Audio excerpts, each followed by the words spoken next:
L'actrice souhaite empêcher la divulgation des éléments relatifs au procès pour harcèlement sexuel qu'elle intente au réalisateur et à la plainte en diffamation qu'il a déposée contre elle.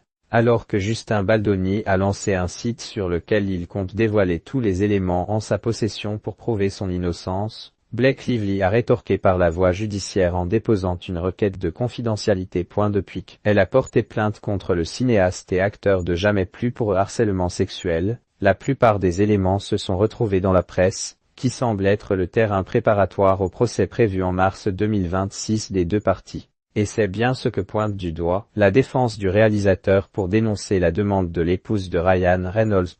Contre-attaque dans leur réponse à la requête de Blake Lively. Les avocats de Justin Baldoni citent toutes les fois où le couple Ryan Reynolds est également poursuivi en diffamation par le réalisateur de Jamais plus a fait allusion à l'affaire dans le but d'enfoncer la partie adverse. La plus récente s'est déroulée la semaine dernière, lors du 50e anniversaire du Saturday Night Live.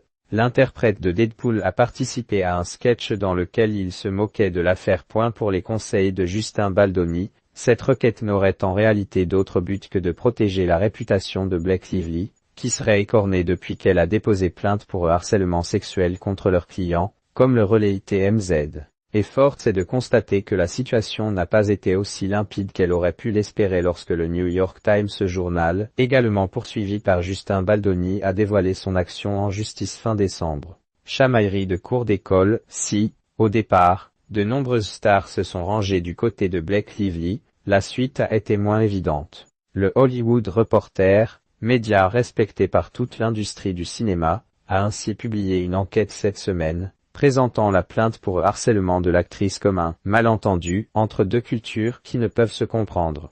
L'actrice et star du stand-up Tessa Handley a, quant à elle, comparé leur bataille à une chamaillerie de cours d'école. Le réalisateur Judd Apatow s'était lui aussi payé la tête de Blake Lively et Justin Baldoni lors de son discours au Director Guild of America, directeur général adjoint Awards. J'ai adoré Wicked. Je l'ai vu 4 fois en 4 jours. C'est le film musical qui a rapporté le plus d'argent de tous les temps. Vous savez quoi? Normalement, pour faire autant d'argent, vous devez porter plainte contre Blake Lively, a déclaré le cinéaste, déplorant ensuite que l'on fasse autant de bruit autour de Jamais plus, un film aussi mauvais.